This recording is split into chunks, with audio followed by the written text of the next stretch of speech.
말씀 사도행전 4장 12절에서 22절까지 말씀입니다. 사도행전 4장 12절에서 22절까지 다 일어나셔서 합독하시고 앉도록 하겠습니다. 불편하신 분들은 앉아 계셔도 됩니다. 시작. 다른 이로서는 구원을 받을 수 없나니 천하 사람 중에 구원을 받을 만한 다른 이름을 우리에게 주신 일이 없음이라 하였더라. 그들이 베드로와 요한이 담대하게 말함을 보고 그들을 본래 학문 없는 범인으로 알았다가 이상히 여기며 또 전에 예수와 함께 있던 줄도 알고 또 병 나은 사람이 그들과 함께 서 있는 것을 보고 비난할 말이 없는지라 명하여 공회에게 나가라 하고 서로 의논하여 이르되 이 사람들을 어떻게 할까? 그들로 말미암아 유명한 표적 나타난 것이 예루살렘에 사는 모든 사람에게 알려졌으니 우리도 부인할 수 없는지라. 이것이 민간에 더 퍼지지 못하게 그들을 위협하여 이후에는 이 이름으로 아무에게도 말하지 말게 하자 하고 그들을 불러 경고하여 도무지 예수의 이름으로 말하지도 말고 가르치지도 말라 하니 베드로와 요한이 대답하여 이르되 하나님 앞에서 너희의 말을 듣는 것이 하나님의 말씀을 듣는 것보다 옳은가 판단하라.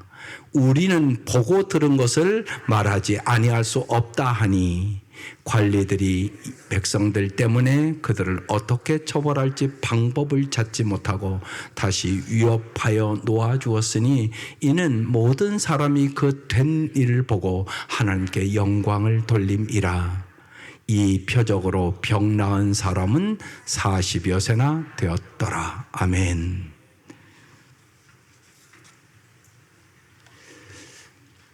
오늘 설교 제목은 본문에 있는 대로 보고 들은 것을 말하지 않을 수 없다. 지난주에 예수 외에는 구원이 없다는 말씀을 나눴어요.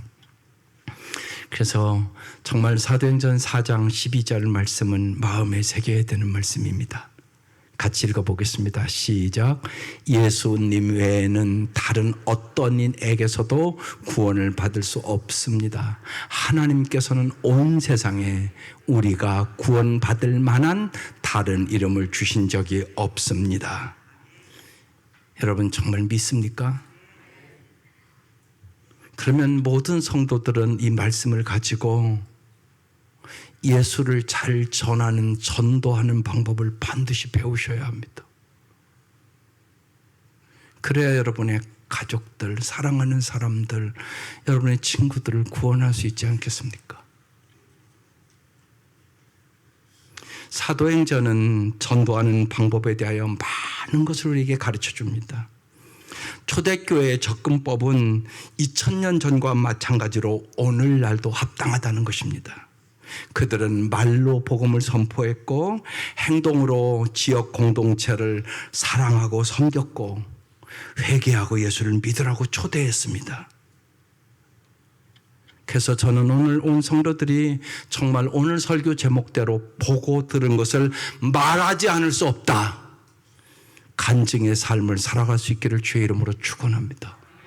정말 매주 여러분의 삶이 오늘 이 말씀을 정말 잘 듣고 이 말씀을 부여잡고 내가 어떻게 하면 이 한 주간을 이 들은 말씀처럼 살아갈 수 있을까 기도하며 힘쓰는 사람은 반드시 간증이 있다는 것입니다. 오늘 본문은 유대인 최고 의사결정기관이자 최고법원인 산헤드린 의회는 예수님의 이름으로 날 때부터 안진병이었던 사람을 일으키고 성전에서 예수를 증언한 베드로와 요한을 엄히 다스리기 위하여 그들을 소환해서 신문하는 장면입니다. 여기서 우리는 몇 가지 우리에게 주시는 주의 음성이 있단 말입니다. 첫 번째, 베드로의 대답에 종교 지도자들이 충격을 받았다고 오늘 써 있습니다. 13절 다시 한번 읽어보겠습니다. 시작. 그들이 베드로와 요한이 담대하게 말함을 보고 그들을 본래 학문 없는 범인으로 알았다가 이상히 여기며 또 전에 예수와 함께 있던 줄도 알고. 여러분, 여기 한 절인데 세 가지를 보여주고 있습니다. 여기 이상히 여기며 헬라어 다우마조라는 단어입니다. 놀랬다, 경탄했다, 그런 뜻입니다. 이들이 놀라고 그렇게 경탄한 이유는 무엇이었을까요? 그게 13절에 기록되어 있단 말입니다. 첫 번째, 베드로와 요한이 담대히 말함을 보고 놀랐습니다. 지금 이들 앞에 있는 사람들은 절대 권력자들고 이들을 예수 죽인 사람들이에요. 그러니까 베드로 요한도 잡아 죽일 수 있는 능력이 있는 사람들이란 말입니다. 그들 앞에서 주눅이 들기는커녕 그들의 심기를 건드리지 않으려고 조심할 수밖에 없는 상황인데, 베드로와 요한은 담대하게 너희가 십자가에 못 박힌 예수님이 다시 살아났다고 선포하며, 예수로 말미암지 않고는 너희들도 구원할 수 없어, 예수 외에는 구원자가 없다고 그렇게 외쳤다는 것이에요. 여러분도 그러실 수 있겠습니까? 제가 지난 이제 목자 수련회에 가서 제가 설교하게 돼서 앞에 있는 자매에게, 자매님, 예수 오래 믿으신 것 같은데 정말 안진뱅이가 교회 들어오는데 있다면 은과 금은 없거니와 나사렛 예수 이름으로 일어나라 할 수 있겠어요? 여러분 같으면 할 수 있겠습니까? 베드로와 요한은 했잖아요. 그런데 왜 우리는 하지도 못할까요? 믿음이 없는 건가요? 여러분, 왜 예수를 담대하게 전하지 않습니까? 예수 외에는 구원이 없다는 것을 정말 우리는 믿는 것입니까? 이 생각을 해볼 필요가 있다는 얘기입니다. 주님은 우리가 전도할 때 정말 복음을 담대히 전하기를 원하십니다. 두 번째, 본래 여기 오늘 본문에 학문 없는 범인이라고 알았는데 그들에 대하여 정확한 지식을 말하는 것을 보고 이 유대인 지도자들이 깜짝 놀랐다는 얘기입니다. 본래 학문 없는 범인, 헬라어를 보니까 아그람마토스라는 단어입니다. 성경 말씀을 알지도 못하는 무식꾼이다, 그런 뜻입니다. 그런데 이들이요, 시편의 말씀을 인용하면서 사도행전 4장 지난주에 말씀 나눈 11절 12절을 얘기한단 말이에요. 이 예수는 너의 건축자들의 버린 돌로서 집 모퉁이의 머릿돌이 되었느니라. 다른 이로서는 구원을 받을 수 없나니 천하 사람 중에 구원을 받을 만한 다른 이름을 우리에게 주신 일이 없음이라. 이렇게 얘기했다는 거죠.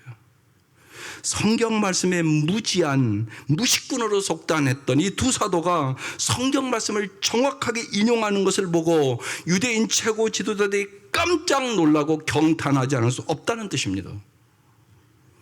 여기서 여러분 잘 깨달으셔야 돼요. 우리가 성령이 충만하면요, 성령님의 지혜로 확신을 가지고 담대하게 하나님의 복음과 기도의 사건을 정확하게 해석해 줄 수 있다는 얘기예요. 여러분이 인생은 해석입니다. 성령의 역사가 있으면 어떤 사람도 여러분이 올바로 해석해서 그 인생을 아름답게 만들 수 있는 능력을 주시는 것이 성령님이 돼요. 성령의 충만함을 받으시기를 바라요. 여러분, 인생의 해답이 성령의 충만함에 있어요. 여러 가지 문제를 가지고 오늘 이 자리에 오셨을 거예요. 여러 가지 병마도 가지고 오셨을 것이에요. 병원을 오래 다녔지만 12해를 혈우병으로 앓던 여인처럼 돈은 많이 썼는데 못 낮아서 흰음하고 있는 사람도 있을 것이에요. 예수님의 손을 의지하세요. 예수님의 능력을 우리가 의지하자고요. 성령 충만함이 인생의 해답이 돼요. 놀라운 일들을 얘기하잖아요. 이미 마태복음 10장을 보세요. 이게 정말 베드로가 요한이 한 게 아니라는 사실을 우리가 잘 깨닫게 해줘요. 너희가 넘겨줄 때 어떻게 또는 무엇을 말할까 염려하지 말아라. 그때 내가 너희에게 뭐 한다고요? 할 말을 주겠대요. 20절. 말하는 이는 너희가 아니라 너희 속에서 말씀하시는 이 곧 뭐라고요? 너희 아버지의 성령이시니라. 더 확신을 드릴까요? 예, 요한복음 14장 26절에 더 자세히 써놨어요. 보혜사 곧 아버지께서 내 이름으로 보내실 성령, 그가 너희에게 모든 것을 뭐 한다고요? 가르치고 내가 너희에게 말한 모든 것을 생각나게 하시리라. 갈릴리 어부들, 그래요, 무식한 사람들이에요. 그런데 성령께서 모든 것을 가르쳐서 유대 지도자들의 최고의 학벌의 사람들, 최고의 종교 지도자들, 말씀을 다 아는 사람들, 이 사람들이 경탄하고 깜짝 놀란 일이 일어났다고 얘기하는 거예요 지금. 여러분에게도 그 일이 일어날 수 있기를 주의 이름으로 축원합니다. 저는 이거 확실하게 믿어요. 왜냐하면요, 옛날에 제가 막 신학교 들어갔을 때 우리 집에 누가 아파서 그러니까 기도해 주러 오신 분이 있었어요. 근데 그분은 누구냐 하면 참 놀라운 것은 이번 연회에 가서요, 그 어머니였었는데 그 어머니가 마지막에 아들아 너는 꼭 목사가 해야 된다고 내가 평생 기도했다고, 그래서 50에 신학을 공부하고 목사가 됐다고 저한테 와서 인사하더라고요. 그 어머니가 우리 집에 왔는데 그 어머니는 어떤 분이냐, 한글을 몰라요.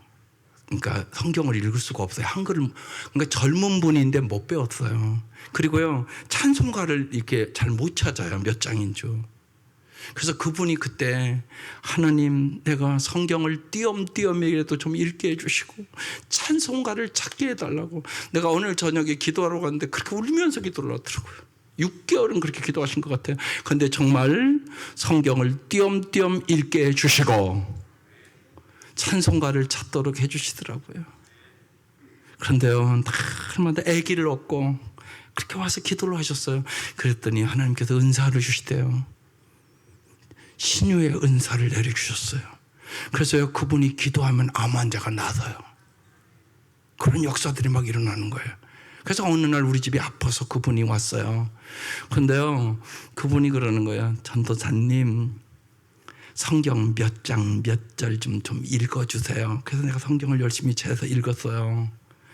나는 그날 깜짝 놀랐어요. 그분 못 배운 분이잖아요. 청산유수같이 설교를 하는 것이에요. 내가요, 그 사람 입만 쳐다보다가 끝났어요. 나는 그래서 오늘의 이 말씀을 믿어요. 성령께서 가르치시고 생각나게 하시리라. 여러분 꼭 믿으세요. 우리 인생에 정말로 하늘의 지혜를 주시고 하늘의 능력을 주시고 하늘의 사랑을 부어주시는 분이 성령님이세요. 우리는 성령의 능력으로 살아가는 사람이라고요. 그래야 우리가 세상을 이길 수 있게 되는 거죠. 우리는 성령님의 빛 속에서 말씀으로 생각하고 말씀으로 말하고 말씀으로 살아가는 용기 있는 그리스도인이 되어야 되는 것이에요. 그때 우리의 삶을 통해 드러나는 성령의 빛을 통해 세상이 감탄할 것이고, 그때 우리의 삶을 통해 드러나는 성령의 놀라운 역사 속에 나 자신이 깜짝 놀라는 역사가 일어난단 말이에요. 왜? 내가 한 일이 아니니까. 한 주 한 주 여러분의 삶 속에서 하나님이 행하셨다고 말할 수밖에 없는 일들이 있으셔야 돼요. 그게 크리스찬의 삶입니다. 하나님, 내가 도저히 용서할 수 없는데 주님이 용서하시는 능력을 주셨네요. 내가 이런 일 만나면 화나서 어쩔 수 없는 내가 봐도 내가 성격이 개떡 같은데 내가 참을 수 있는 능력을 주셨네요. 주님이 행하셨습니다. 이런 역사가 반드시 한 주 한 주 있을 수 있기를 주의 이름으로 축원합니다. 성령님을 의지하려 여러분이 살아계신 예수, 부활하신 예수를 전할 수 있기를 바랍니다.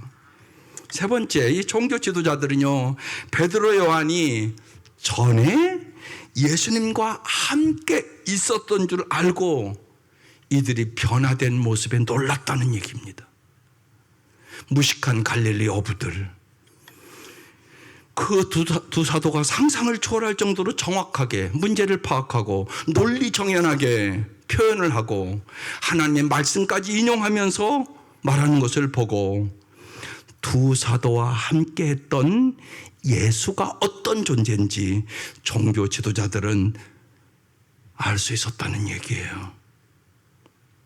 저들을 변화시킨 것은 예수구나 그걸 알았단 말입니다. 여러분에게 그게 있으세요? 안 믿는 사람이 야, 우리 엄마 보니까 예수 있네. 우리 엄마가 저렇게 변화된 거 예수님이 하신 거야. 그럼 이게 있어야 되잖아. 그렇지 않으면 예수 왜 믿으세요? 그게 반드시 있어야 돼요. 내가 봐도 우리 아빠 변했네. 우리 아빠 예수 만난 것 같네.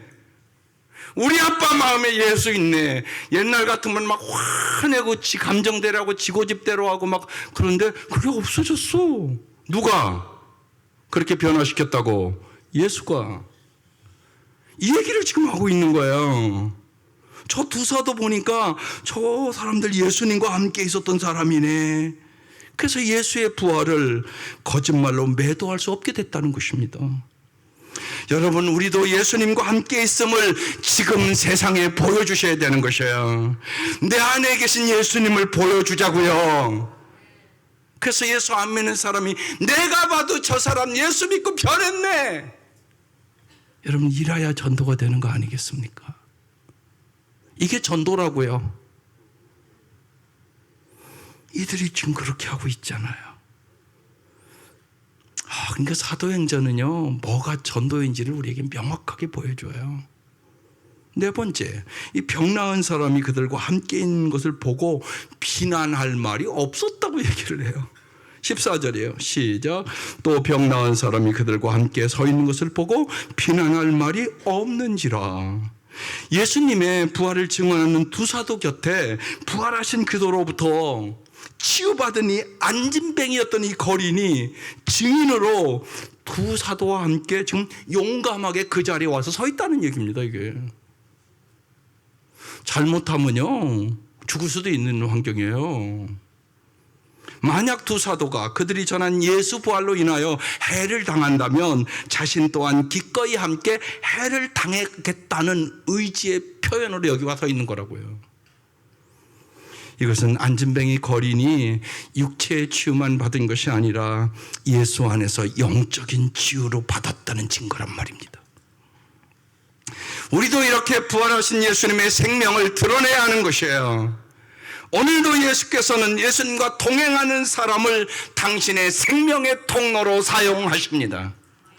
예수님을 위하여 헌신하는 사람, 정말 말씀과 기도에 멈추어 서서 주님의 말씀과 기도로 무장하여 성령 충만한 사람, 주님의 은혜와 사랑을 체험한 사람을 통하여 주님은 오늘도 생명의 역사를 일으키신단 말입니다. 예수의 이름으로 병 나은 사람과 함께 이 간증자와 함께 복음을 전하는 우리들 되시기를 주의 이름으로 축원합니다. 그 다음에요, 이 종교 지도자들이 회의와 이제 압력을 아주 강하게 합니다. 15절부터 쭉 한번 보겠습니다. 명하여 공회에서 나가라고. 그리고 서로 이제 그 종교 지도자들이 의논하여 이르되 이 사람을 어떻게 할까? 그들로 말미암아 유명한 표적이 나타난 것이 예루살렘에 사는 모든 사람에게 알려졌으니 우리도 부인할 수는 없다.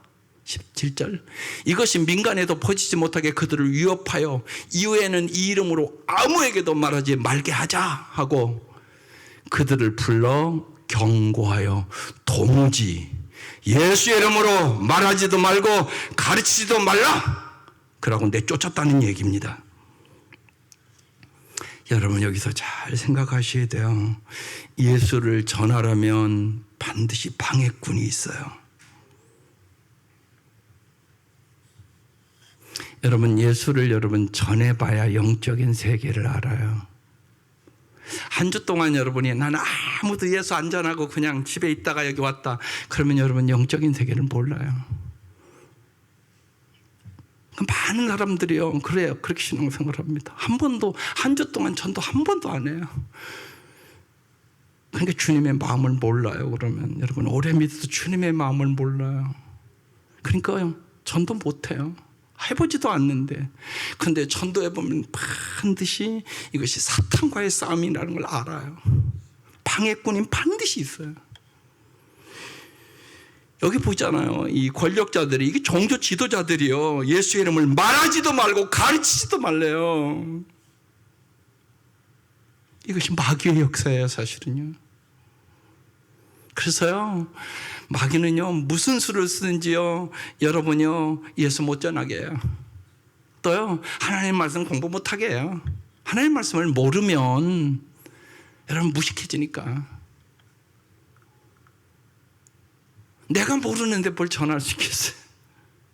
내가 알아야 전하는 거잖아요. 나에게 기쁨이 있고 감사가 있고 찬양이 있고 예수 믿고 변화되고 행복하고 뭐 이래야 전하는 거잖아요. 그런데 한 주 동안 나에 아무것도 없는데 뭘 전해요? 전할 게 없잖아요. 그래서 오늘 말씀을 정말 보고 듣고 알아야 간증을 하는 거잖아요. 전도를 위해서 우선적으로 그래서 해야 될 것이 기도하는 일이고요, 성령 충만 받는 거예요. 기도하고 성령 충만 안 받으면 그냥 신앙생활하면서 전도는 전혀 못해요. 능력이 없으니까. 그래서 세 가지 기도를 하는 거예요. 구하는 기도, 예수를 받아들이기에 장애가 되는 부분을 해결해 주십시오. 하나님, 저 사람은 너무나 이성주의 똑똑해서 예수를 안 믿습니다. 하나님 도와주십시오. 하나님, 저 사람은 다른 종교를 믿고 있습니다. 저 장애를 주님께서 제거해 주십시오. 하나님, 저 사람은 옛날에 상처받아서 기독교에 대해서 반감이 있습니다. 하나님, 저 장애를 제거해 주십시오. 이런 구체적인 기도가 있어야 역사가 일어납니다. 그 다음에 찾는 기도를 하는 거예요. 예수님, 어떻게 목장이나 교회나 어떻게 저 사람을 인도할지 가르쳐 주세요. 어떻게 해야 될지를 가르쳐 주십시오. 그 기도를 하셔야 됩니다. 그때 하나님께서 지혜와 명철을 주십니다. 누구를 만나게 할지, 어디 가서 같이 밥을 먹을지, 목장으로 언제 인도할지, 교회로 언제 인도할지 하나님께서 그걸 가르쳐 주신단 말입니다. 이게 성령이 하시는 일입니다. 그 다음에 정말 두드리는 기도를 하는 거예요. 안 믿는 사람들의 마음이 열리게 하여 주시옵소서. 구하고 찾고 두드리면 주님이 역사해 주시겠다고 말씀하는 거야. 그렇게 마귀와의 싸움에서 우리의 사랑하는 가족과 이웃들을, 사랑하는 사람들을 구원받지 못하게 하는 악한 세력, 마귀의 세력과 싸우셔서 여러분 승리할 수 있기를 주의 이름으로 축원합니다. 그래야 여러분 전도할 수 있어요. 반드시 해야 되는 거죠. 그게 하나님의 소원이니까. 이 베드로와 요한이 어떻게 하나 분명하고 확신에 찬 증언을 해요. 오늘 이 말씀을 마음에 새겨야 되는 중요한 말씀이에요. 너무나 중요한 말씀이라 목요일 날 우리 시내에서는 이 말씀 증거했어요. 같이 한번 크게 읽어볼게요. 시작. 베드로와 요한이 대답하여 이르되 하나님 앞에서 너희 말을 듣는 것이 하나님 말씀을 듣는 것보다 옳은가 판단하라. 이렇게 강하고 담대하게 전해요. 하나님의 말씀에 관한 한 이 대제사장들을 비롯한 유대교의 최고 지도자들은 정말 여기에 박사란 말이에요. 하나님의 말씀의 전문가들이란 말이에요, 이 사람들이. 그런데 이들은 왜 베드로의 이 지적을 듣고도 사도들을 위협하는 어리석음을 되풀이하고 있을까요? 오히려 이 사람들이 예수 믿어요, 예수 전해, 이래야 될 사람들이란 말이에요. 왜 이런 일이 벌어진 거죠? 자신들이 주어진 권세에 갇혀서 말씀 앞에서 자신의 객관화를 상실했기 때문에 일어난 일이에요. 무슨 얘기냐? 이들은 말씀을 이용하여 자기의 이득만을 꾀하는 종교업자일 뿐 진정한 신앙인이 아니었다는 것이에요. 오히려 두 사도가 하나님의 말씀 앞에서 자신을 객관화할 줄 알고 너희 말을 듣는 것이 하나님 말씀을 듣는 것보다 옳은가 판단하라, 이렇게 외치고 있어요. 베드로와 요한이 진정한 신앙인이요 참된 그리스도인이란 말입니다. 여러분 어떻습니까?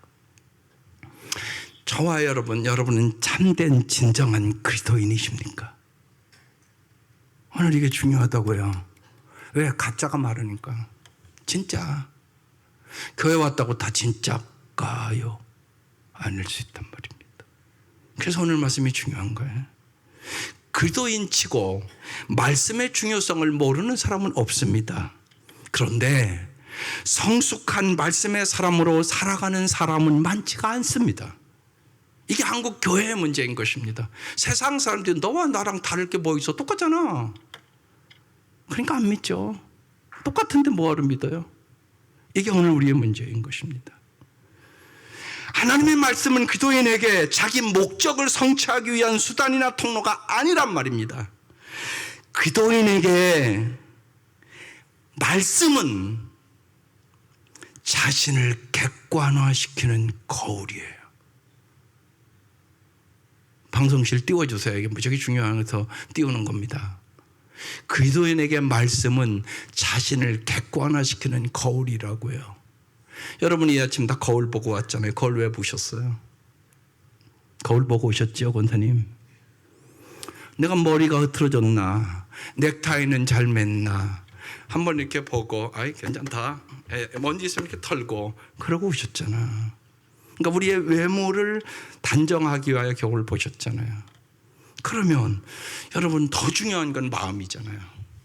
당신의 마음은 여러분의 외모를 거울을 본 것처럼 말씀의 거울 앞에 내 생각과 마음을 비춰봤느냐고요. 이걸 안 하면 바르게 살 수도 없어요.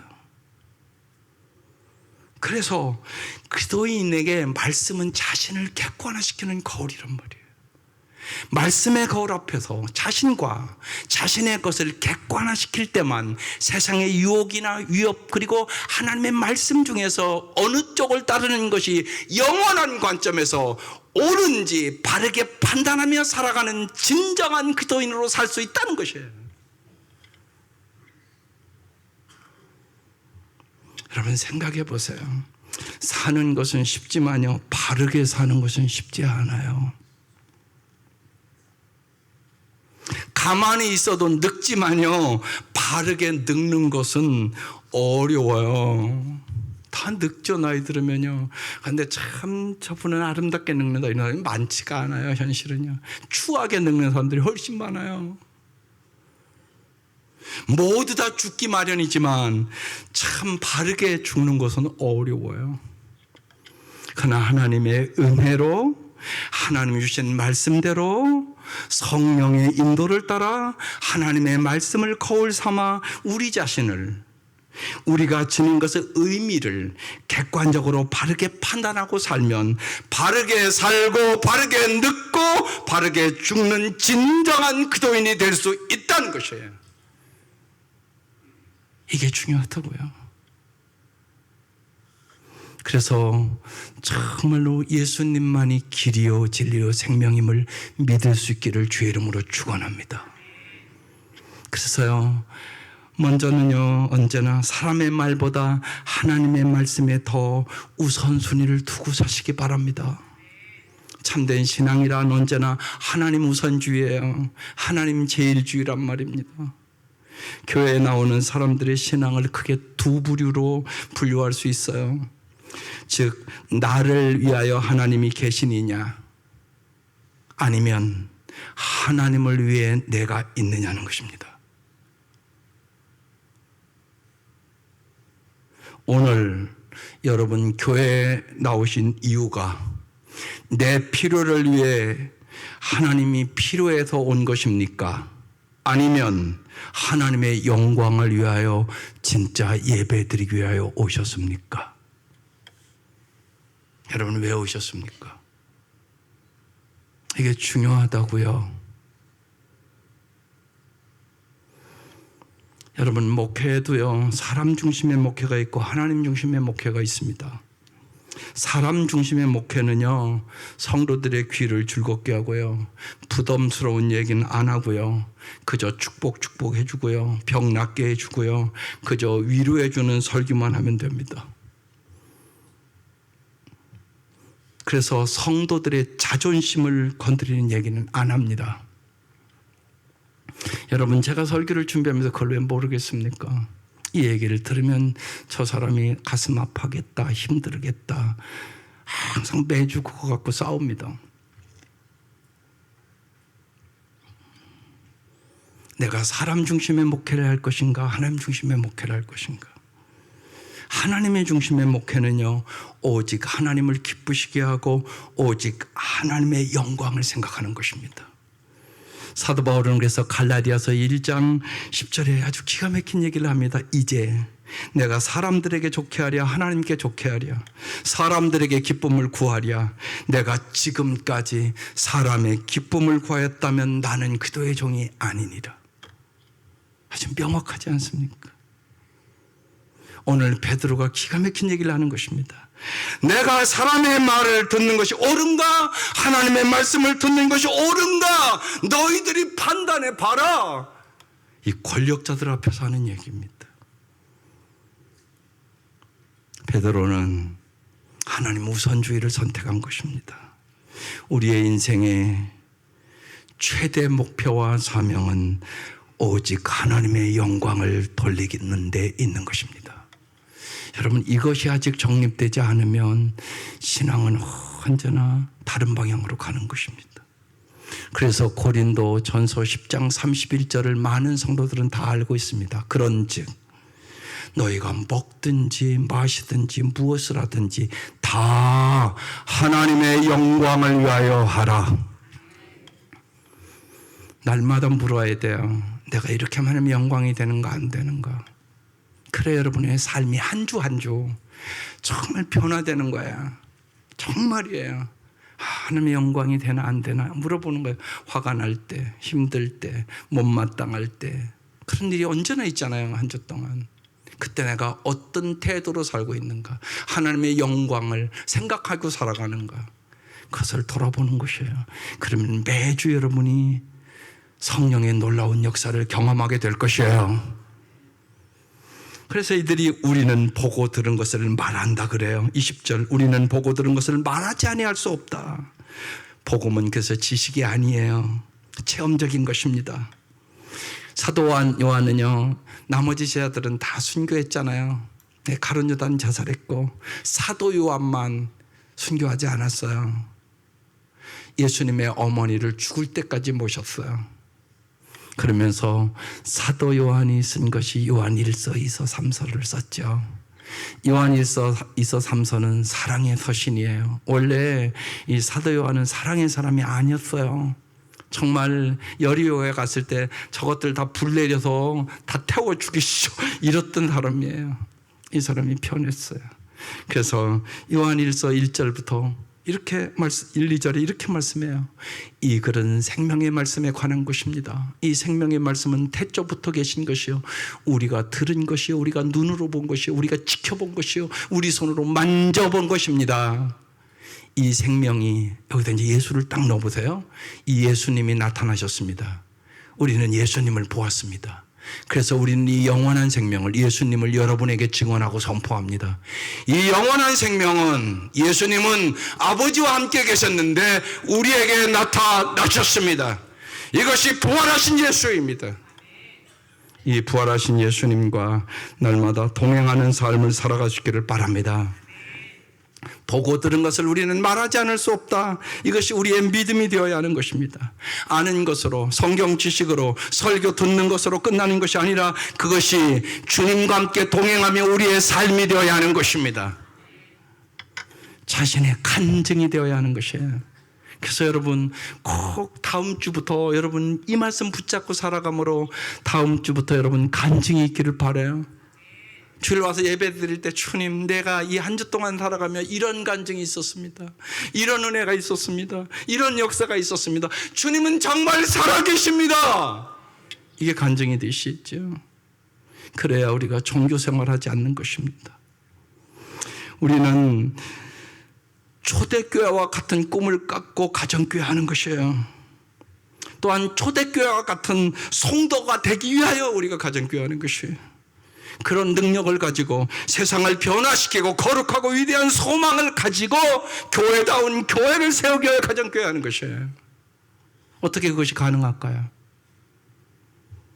사도행전이 우리에게 가르쳐주고 있는 거잖아요. 매주 지금 제도나 방법이나 프로그램이 아니라 오직 기도하며 영적 체험을 한 사람으로 될 수 있다. 성령 충만한 사람만이 영적인 변화를 일으킬 수 있다. 그 얘기하는 거잖아요. 기도하는 사람, 거룩한 영적인 사람, 하나님의 말씀에 붙잡힌 사람, 헌신된 베드로와 요한 같은 사람들이 교회를, 가정을, 세상을 변화시킬 수 있다는 것이에요. 사도행전 1장 8절의 말씀처럼 오직 성령이 임하면 권능을 받고, 성령의 권능을 받아야만 내가 변하고 내 가정이 변하고 이 사회를 변화시킬 수 있다고 얘기하는 것이에요. 오직 성령이 임하면 권능을 받고 예루살렘과 유대와 사마리아와 땅끝까지 이르러 예수의 증인이 되리라. 그렇게 말씀하는 거죠. 보세요. 이 안진뱅이가 일어난 사건만을 통해서도 하나님께 영광을 돌린다고 21절에 써 있잖아요. 관리들이 백성들 때문에 그들을 어떻게 처벌할지 방법을 찾지 못하고 다시 위협하여 놓아주었으니 이는 모든 사람이 그 된 일을 보고 하나님께 영광을 돌림이라. 예, 관원들은 어떻게 할 수가 없었죠. 모든 사람이 그 된 일들을 보고 하나님께 영광을 돌렸기 때문에 그렇습니다. 우리가 예배드리고 섬기는 것 오직 하나님의 영광을 위해서 하는 것입니다. 성령님은 오늘도 우리를 변화시킵니다. 성령의 역사가 있는 곳에는 생명의 역사가 있습니다. 치유의 역사가 있습니다.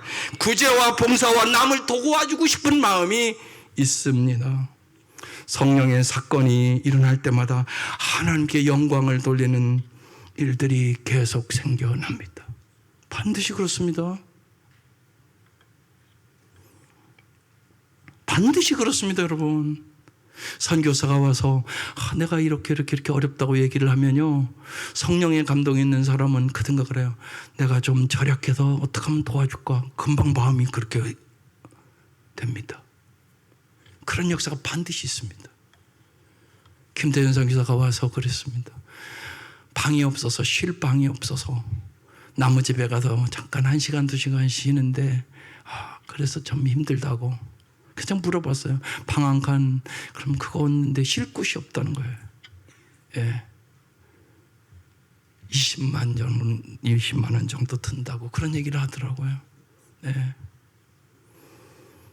성령이 충만한 사람은요, 그 얘기를 들으면 가슴이 흔들립니다. 그런 역사들이 반드시 있는 것이에요. 마지막 절, 오늘 이 말씀에 저는 무지하게 의심이 들었습니다. 이 표적으로 병 나은 사람은 40여 세나 되었더라. 이 말씀을 왜 갑자기 기록했을까? 날 때부터 안진병이었던 사람이 40세. 이 말씀을 왜 기록했지? 계속 기도하고 성령님께 물어봐도 내 마음에 이해를 못하겠어요. 그래서 책들을 쭉 찾아봤습니다. 알았습니다. 왜냐하면 로마 제국 당시 그 시대 평균 수명이 40세 미만이었다고 합니다. 40세가 되는 나이에 예수님의 이름으로 멀쩡하게 걷게 된 상상할 수 없는 일이 일어났다는 것입니다. 그래서 백성들은 40여 세나 되는 그의 나이에 놀라며 하나님께 영광을 돌렸다는 얘기였습니다. 또한 부활하신 예수님이 자신을 구원해 주셨다고 증언한 두 사도의 증인이 되어주기 위하여 이 안진뱅이는 용기를 내어서 지금 자발적으로 이 법정에 온 것입니다. 놀랍지 않습니까? 20세기의 프랑스의 위대한 지성계의 거목이었던 폴 발렐이라는 사람이 있습니다. 그 사람이 많은 유명한 얘기를 했는데 그의 금언 가운데 이런 말이 있습니다. 같이 한번 읽어보겠습니다. 시작. 그대가 용기를 내어 생각하는 대로 살지 않으면 머지않아 그대는 사는 대로 생각하게 되리라. 이 세상에는 크게 두 부류의 사람들이 있습니다. 생각하는 대로 사는 사람과 사는 대로 생각하는 사람이라는 것입니다. 당신은 어떻게 사십니까? 참된 그리스도인은 자신의 욕구를 쫓아 사는 대로 생각하는 사람이 아니라 용기를 내어 주님 안에서 생각하는 대로 사는 사람이어야 된다는 것입니다. 더 쉽게 말씀드리면 날마다 하나님의 말씀 앞에서 바르게 생각하고 바르게 사는 바른 사람이 되기를 성령님을 의지하여 힘써야 되는 것이. 그러면 한 주 한 주 여러분은 주님의 놀라운 은혜를 경험하고 올 것이에요. 이번 주 한 주 내 삶이 바뀌었어. 내 인격이 바뀌었어. 그래, 내 마음이 바뀌었어. 하나님이 나에게 이렇게 평안함을 주네. 이렇게 자유함을 주네. 이러한 은혜를 주네. 여러분 매주 정말 이런 간증들의 삶을 가지고 우리가 주님 앞에 예배드릴 수 있기를 주의 이름으로 축원합니다. 기도하십시다. 이 시간 1분 동안 하나님의 말씀 앞에 또 우리가 서보는 거예요. 하나님 앞에서 너의 말을 듣는 것이 하나님의 말씀 듣는 것보다 옳은가 판단하라. 이 베드로의 연의 대답을 우리의 마음에 새기고 하나님 이 한 주간 주님의 말씀 앞에 서서 바르게 생각하고 바르게 살 수 있도록 내 삶을 더 아름답게 가꾸어 주시고 인도해 달라고 성령님을 의지하며 이 시간 간절히 기도하시기를 바랍니다.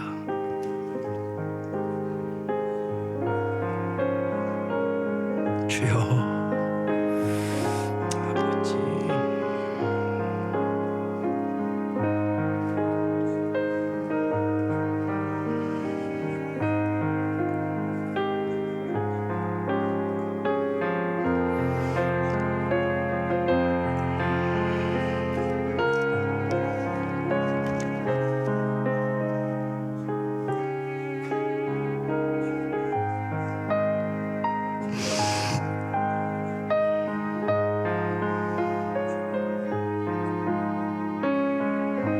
사랑하는 주님이시여, 주님께서 이 시간 우리에게 능력의 손을 내밀어 주시옵소서. 하나님 우리의 마음이 성령으로 말미암아 깨끗해지게 하여 주시옵소서. 정화의 손을 내밀어 주시옵소서. 보혈의 능력이 임하게 하여 주시옵소서. 주님이시여, 주님의 치유의 손을 내밀어 주셔서 예수의 이름으로 병든 자가 나음을 얻게 하여 주시옵소서. 우리의 삶에 주님의 능력의 손을 경험케 하여 주시옵소서. 주님이시여, 주님의 손은 기적의 손임을 믿습니다. 우리의 연약한 손을 붙잡아 주셔서 다시금 우리의 인생의 역경과 고난을 넉넉히 이길 수 있는 힘을 공급하여 주시옵소서.